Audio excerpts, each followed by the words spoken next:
Hi friends, welcome back. आज मैं जिस स्टोरी को एक्सप्लेन करूंगी उसका नाम है भोग, जो कि 6 एपिसोड्स की एक सीरीज है। ये एक ऐसे आदमी की स्टोरी है जिसे एंटीक चीजें कलेक्ट करने की बहुत शौक है और यही शौक उसे किस तरह एक भयानक रास्ते पर ले जाएगी, यही आज इस स्टोरी में हम जानेंगे। तो देर ना करते हुए आइए जानते हैं भोग की स्टोरी। तो सीरीज के स्टार्ट में हम एक एंटिक शॉप को देखते हैं जिसका मालिक अपने स्टाफ रतन से कहता है कि उसे कुछ काम है, इसलिए वो जल्दी जा रहा है। इसलिए रतन खुद ही सभी सामान को जगह पर रखकर शॉप बंद कर दे। मालिक के जाने के बाद रतन एक एंटिक मूर्ति को रखता है। देखने में तो ये मूर्ति देवी सरस्वती की लग रही थी, पर जो चीज जिसे अलग बना रही थी वो ये था कि देवी के एक हाथ में तो वीणा थी पर दूसरे हाथ में इंसान की खोपड़ी। इसे पता लगाना मुश्किल हो रहा था कि ये मूर्ति किस देवी की है। खैर, रतन मूर्ति को रखकर जाने लगता है, पर तभी उसे महसूस होता है कि कोई उसे बुला रहा है। आवाज उसी मूर्ति की ओर से आ रही थी। वहां जाने पर जो वो देखता है उससे उसकी आंखें फटी रह जाती है। वहां एक देवी खड़ी थी जो रतन से कह रही थी कि उसे भूख लगी है, उसे खाना चाहिए। और इसी के साथ ये सीन यहीं पर कट हो जाता है। अगले सीन में हम एक आदमी को देखते हैं। इसका नाम अतिन है। अतिन अपने काम में बहुत अच्छा है, साथ ही उसे एंटिक पीस कलेक्ट करने के बहुत शौक है। वो अपनी सैलरी का एक हिस्सा इन्हीं चीजों में खर्च भी करता है। आज अतिन बहुत खुश है क्योंकि प्रमोशन मिला है उसे। वो इसे अपने दोस्त के साथ सेलिब्रेट करने का सोचता है। यहाँ से अतिन अपने बेस्ट फ्रेंड सुबेश के शॉप पर जाता है। ये सुबेश कोई और नहीं बल्कि वही एंटिक शॉप का मालिक है जिसे हमने सीरीज के स्टार्ट में देखा था। अतिन सुबेश को उसके साथ पार्टी में चलने को कहता है, पर सुबेश मना करता है। वो कहता है कि उसे बहुत काम है क्योंकि पता नहीं क्यों उसका स्टाफ रतन काम छोड़कर चला गया है। वो ऐसे काम छोड़कर भागा है जैसे उसने किसी भूत को देख लिया हो, इसलिए वो अभी जा नहीं सकता है। पर अतिन के प्रमोशन का बताने पर सुबेश मान जाता है और उसे रुकने को कहता है। तब तक अतिन सुबेश के शॉप में घूमने लगता है जहां उसे भी वो मूर्ति दिखती है। अतिन सुबेश से पूछता है कि उसे ये मूर्ति कहाँ से मिली है। तब सुबेश बताता है कि वो एक हवेली खरीद रहा था, तभी वहां के एक पंडित ने उसे ये मूर्ति फ्री में दे दी थी। पर अब अतिन को ये मूर्ति काफी पसंद आ चुकी थी, इसलिए सुबेश उसे ये मूर्ति दे देता है। अतिन मूर्ति को गाड़ी में रखकर सुबेश के साथ बार में जाता है जहाँ एक लड़की के साथ वो डांस करते हुए उसे अचानक से लगता है कि पूरा बार खाली हो चुका है और कोई उससे कह रहा हो कि उससे भूख लगी है, उसे खाना चाहिए। तभी उस लड़की के कहने पर वो अपने सेंसेस में आ जाता है। उसे लगता है कि उसने कुछ ज्यादा ही पी ली है। अब घर लौटते वक्त भी उसे अपने कार की पिछली सीट पर एक औरत दिखाई देती है और अगले ही पल वो वहां पर नहीं होती है। थोड़ी देर में अतिन अपने घर पहुंचता है। यहाँ हमें पता चलता है कि अतिन यहाँ अपने एक मासी के साथ रहता है। उसके पेरेंट्स की मौत हो चुकी है। उसकी माँ ने मरने से पहले उसकी मासी को उसकी जिम्मेदारी सौंप कर गई है। इसके अलावा अतिन के पिता के एक दोस्त हैं भावेश काकू, जो बीच बीच में अतिन से मिलने आते रहते हैं। यानी पुष्पा और भावेश ही अतिन का ख्याल रखते हैं। यहाँ हम देख पाते हैं कि जिस औरत को अतिन ने कार में देखा था वो कोई और नहीं बल्कि अतिन की ही माँ थी। अतिन अपने साथ लाई मूर्ति को वहां रख देता है। उसी रात वो सपने में देवी को देखता है जो उसे कह रही थी कि उसे भूख लगी है, उसे भोग चाहिए।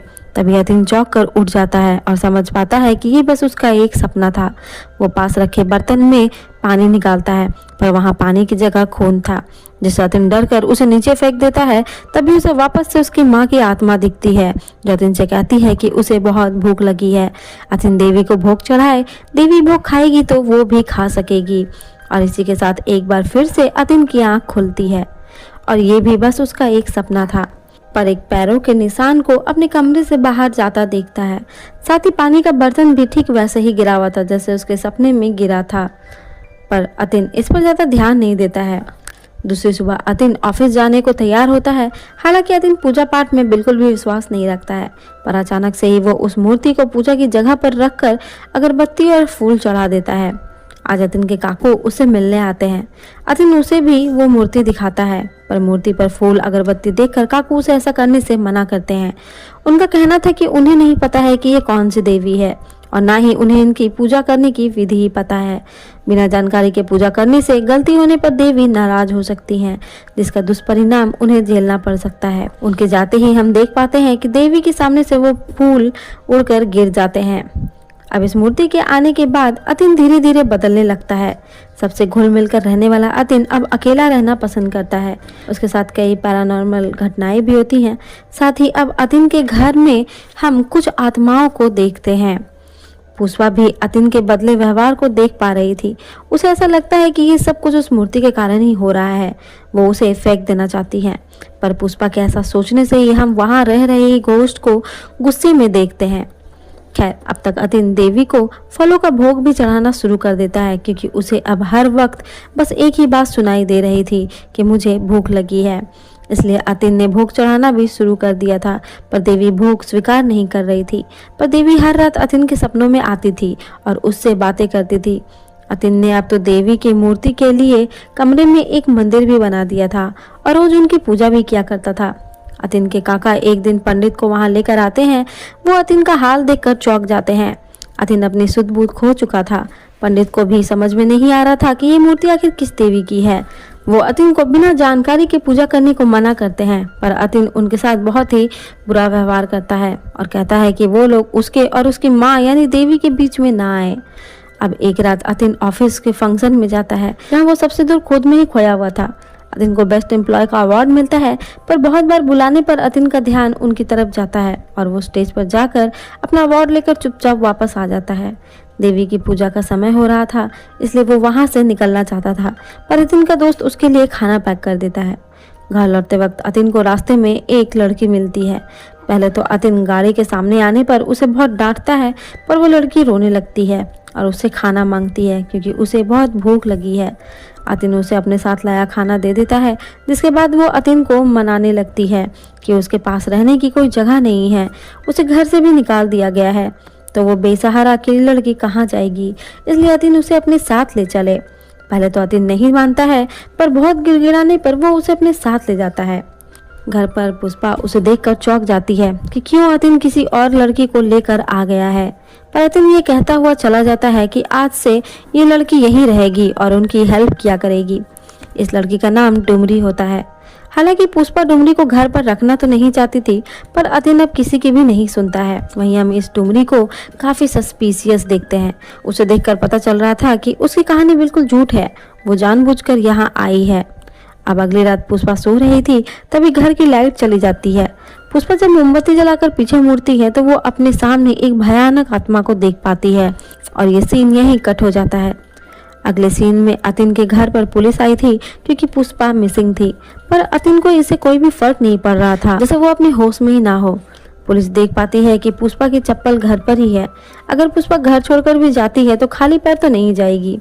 खाली पैर बिना चप्पल के वही भागते हैं जो किसी चीज से बुरी तरह डर जाते हैं, जिससे उन्हें चप्पल पहनने का भी होश नहीं रहता है। खैर, पुलिस वहां से चली जाती है। अब पुष्पा के ना होने पर डुमरी अतिन का ध्यान रखती है, साथ ही कहती है कि आज वो देवी के लिए भोग बनाएगी, वो बस पूजा करने के लिए तैयार हो जाए। जिसके बाद अतिन देखता है कि डुमरी ने भोग में मांसाहारी भोग बनाया है। खैर, अतिन उसे चढ़ा देता है। जिसके बाद देर रात उसे देवी के कमरे से बर्तनों की आवाज आती है। जाकर देखने पर अतिन चौंक जाता है, क्योंकि आज उसकी माँ ने भोग स्वीकार कर लिया था।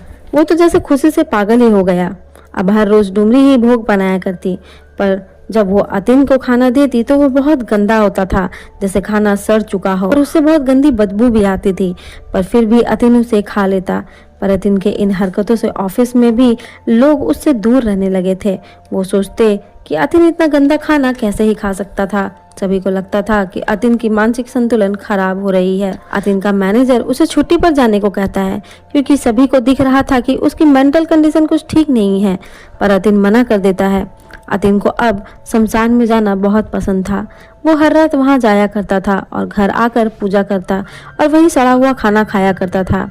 ऐसे ही एक रात शमशान से लौटते हुए वो एक दुकान पर रुकता है खाना खाने, पर वो देखता है कि उस खाने से किसी भी तरह की बदबू नहीं आ रही है। तभी वहां बैठा एक बूढ़ा आदमी अतिन से रोटी मांगता है। अतिन भी बिना कुछ सोचे उसे रोटी का एक बड़ा टुकड़ा दे देता है। बूढ़ा आदमी कहता है कि वो उसे छोटा टुकड़ा भी तो दे सकता था। अतिन की अच्छाई देखकर वो अतिन के पास आता है और कहता है कि जो भी उसे अच्छे मन से खाना खिलाता है वो उसकी मदद जरूर करता है। इतना कहकर वो अतिन के गले में एक क्रिस्टल का लॉकेट डाल देता है और कहता है कि ये अतिन की रक्षा करेगी, बस अतिन किसी भी हालत में उसे गले से ना निकाले। वो अतिन से कहता है कि सभी को लगता है कि तंत्र की या काली शक्तियां ही ताकतवर होती है, पर सबसे ज्यादा ताकत प्यार की ताकत होती है। इसी प्यार की ताकत से उसे अपनी कठिनाइयों से बाहर निकलना पड़ेगा और जब इस लॉकेट का काम पूरा हो जाएगा तो ये लॉकेट खुद ही उसके पास वापस आ जाएगी। इतना कहकर वो बूढ़ा आदमी वहां से गायब हो जाता है। इस लॉकेट को पहनने के बाद अतिन अपने सेंसेस में आ जाता है। वो घर जाकर देखता है कि उसका घर किस तरह से बिखरा हुआ है, हर जगह बस गंदगी फैली हुई है। उसे अपनी पुष्पा मासी का ख्याल आता है। वो पुलिस स्टेशन में भी कॉल करता है और उनके केस के बारे में पूछता है, पर पुलिस बताती है कि उसी के कहने पर उन लोगों ने पुष्पा की मिसिंग केस को बंद कर दिया था। खैर वो डिसाइड करता है कि वो मासी के मिसिंग का इश्तिहार न्यूज़पेपर में छपवाएगा। जिसके बाद वो अपने कमरे से बाहर जाता है। जिसके बाद वो डुमरी के कमरे के बाहर जाता है। दरवाजा बंद था तो वो बाहर से ही आवाज देता है। वो कहता है कि उसने घर की साफ सफाई क्यों नहीं की है, ना ही उसने कपड़े ही धोए हैं। उसके सारे कपड़े बदबू से भरे पड़े हैं। वो ऑफिस कैसे जाएगा? पर डुमरी बाहर नहीं आती है। वो अपनी तबीयत खराब होने का कहती है। दूसरी तरफ भावेश काकू अतिन को बचाना चाहते थे, क्योंकि जब वो अतिन से मिलने गए थे तो उन्होंने डुमरी का भयावह रूप देखा था। वो समझ चुके थे कि डुमरी कोई साधारण लड़की नहीं है, इसलिए वो सुबेश से मिलने जाते हैं और उसे सब कुछ बताते हैं। जिसके बाद वो दोनों उसी पंडित के पास जाते हैं जिसने सुबेश को वो मूर्ति दी थी।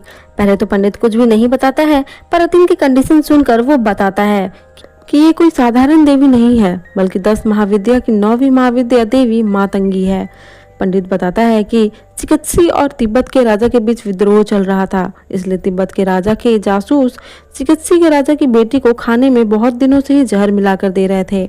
पर फिर एक दिन तिब्बत के राजा को खबर मिलती है कि चिकित्सी के राजा की बेटी को किसी विश्व वैद्य ने ठीक कर दिया है। जिसके बाद अब तिब्बत के राजा के पास युद्ध के अलावा और कोई भी उपाय नहीं था, पर उन्हें उस विश्व वैद्य की असलियत पता नहीं थी। युद्ध के पहले ही तिब्बत के राजा का पूरा परिवार एक ही रात में खत्म हो गया था। पंडित बताता है कि वो विश्व वैद्य कोई और नहीं बल्कि इसी जमींदार परिवार का लड़का तांत्रिक सहस्रायन चक्रवर्ती था। पंडित बताते हैं कि पिछले 600 साल से पीढ़ी दर पीढ़ी वो इस परिवार के कुल पुरोहित रहे हैं। 16वीं शताब्दी में उनके पूर्वज पहली बार इस घर में आए थे। तब यहाँ के जमींदार के ही भाई थे सहस्रायन चक्रवर्ती। 30 साल की उम्र में ही उसने सिद्धियां प्राप्त करनी शुरू कर दी थी। उनके गुरु के कहने पर ही सहस्रायन ने चिकित्सी के राजा की मदद की थी, पर इस काम के लिए उसे एक खास मूर्ति की जरूरत थी। उसी के कहने पर एक मूर्तिकार ने उस मूर्ति को बनाया था। क्योंकि उस मूर्ति को बनाने वाला तिब्बत का ही कलाकार था, इसलिए सभी को उस मूर्ति को देखकर लगता है जैसे वो तिब्बत की मूर्ति है। इस मूर्ति के कारण ही चिकित्सी के राजा बिना युद्ध के ही जीत गए थे। पर सहस्रायन जानते थे कि लालच बुरी चीज है। अगर यही मूर्ति किसी लघुतांत्रिक के हाथ में गई तो तबाही मच सकती है। इसलिए एक दिन सबके नजरों से छिपकर मूर्ति को लेकर वो अपने देश बंगाल लौट आए थे और अपने घर में ही मूर्ति की स्थापना की। जिसके बाद से ही देवी की कृपा से 600 साल यहाँ सब कुछ ठीक रहा। पर सहस्रायन का कठोर निर्देश था कि अगर चक्रवर्ती परिवार के सभी लोग इस घर को छोड़कर कहीं और चले जाएं, तो मूर्ति को किसी को समर्पण करना पड़ेगा, क्योंकि सभी के जाने के बाद यही मूर्ति अगर यहाँ पर अकेली रही तो बहुत बड़ी आपदा आ सकती है। इसलिए ही उन्होंने वो मूर्ति सुबेश को दे दी थी। पंडित बताता है कि कल अमावस की रात है। कल का ही दिन अतिन के जीवन का आखिरी रात है। काकू के पूछने पर पंडित बताता है कि अतिन ने देवी की पूजा में गलती की है।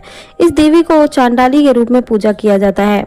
जो कुछ भी त्याग दिया जाता है ये उसी की देवी होती है, और अतिन पूजा में गलती कर अपना सब कुछ खोने वाला है, जिसमें पहले बुद्धि भ्रष्ट होगी, सबसे दूरी बनेगी, जिसे जीने की इच्छा नहीं रहेगी। अगर इन सब के बाद भी उसकी चेतना नहीं जागी तो 10 महाविद्या के अधीन कोई एक पिशाचिनी उसके पीछे पड़ेगी, जो इंसान का रूप लेकर आएगी और देवी के ही निर्देश पर वो उसके परिवार को और उसे बर्बाद कर देगी।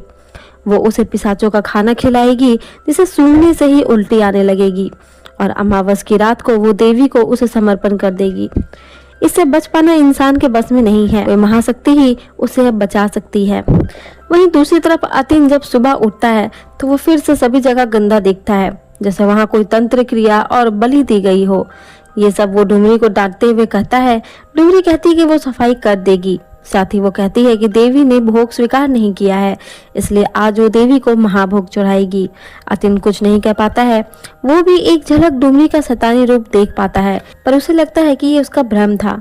खैर, आज जब अतिन ऑफिस जाता है तो आज सभी उसे फिर से पहले जैसा देखते हैं, पर रात में घर लौटते हुए बाहर ही उसे काकू मिल जाते हैं, जो उसे सारी बात बता देते हैं। अब क्योंकि अतिन अपने सेंसेस में है तो उसे सब कुछ समझ आ जाता है। वो अंदर जाने से मना कर देता है ताकि सुबह वापस आकर वह मूर्ति को प्रवाहित कर देंगे, पर काकू बताते हैं कि इससे कुछ भी नहीं होगा। वो पिशाचिनी इतनी आसानी से उसका पीछा नहीं छोड़ेगी, उसे उसका सामना करना पड़ेगा, जिसमें वो भी अतिन के साथ ही हैं। दोनों घर के अंदर जाते हैं। पूरा घर अंधेरे में डूबा था, सारा घर बिखरा पड़ा था। दोनों ऊपर के फ्लोर पर जाते हैं तो देखते हैं कि डुमरी खुद के पैरों को जलाकर देवी के लिए भोग बना रही है। उसके हाथों में पुष्पा मासी का कटा हुआ हाथ था, यानी कि मासी पहले ही मर चुकी है। वो अतिन को देवी का भोग चढ़ाने का कहती है। काकू अतिन को बचाने की कोशिश करते हैं, पर डुमरी उसे दूसरी तरफ फेंक देती है, जिससे काकू बेहोश हो जाते हैं। जिसके बाद डुमरी अतिन पर हमला करती है, पर उस लॉकेट की वजह से वो कुछ कर नहीं पाती है। तब वो दूसरा खेल खेलती है। अतिन को अपने पीछे बहुत सारे आत्माएं दिखते हैं जो उससे लॉकेट को खोलने को कहती हैं। अतिन थोड़ी देर के लिए उनके वश में आकर लॉकेट को तोड़कर फेंक देता है, जिसके बाद डुमरी एक बार फिर से अतिन पर हमला कर देती है।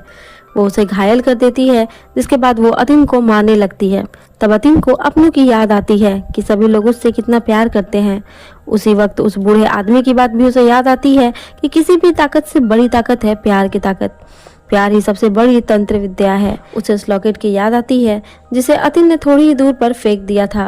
वो किसी तरह से भी उस लॉकेट को लेकर डुमरी के सर पर सटा देता है, जिससे डुमरी का वहीं अंत हो जाता है और वो लॉकेट अपनी जगह पर लौट जाती है। जिसके बाद अतिन देवी की मूर्ति के पास जाकर बैठ जाता है। अगले सीन में अतिन काकू के पास बैठा था, जो पिछले 2.5 दिनों से बेहोश थे। आज उन्हें होश आया था और होश में आते ही वो उस मूर्ति के बारे में पूछते हैं। तब हम देख पाते हैं कि अतिन ने पहले ही उस मूर्ति को नदी में प्रवाहित कर दिया था। इसी के साथ हम इस सीरीज के आखिरी सीन को देखते हैं, जहां हम 2 लोगों को शराब पीता देखते हैं। वहां से एक इंसान उठकर दूसरी तरफ जाता है, पर तभी उसे वहां वो देवी दिखाई देती है जो उससे खाना मांग रही थी। और इसी के साथ ये कहानी यहीं खत्म हो जाती है।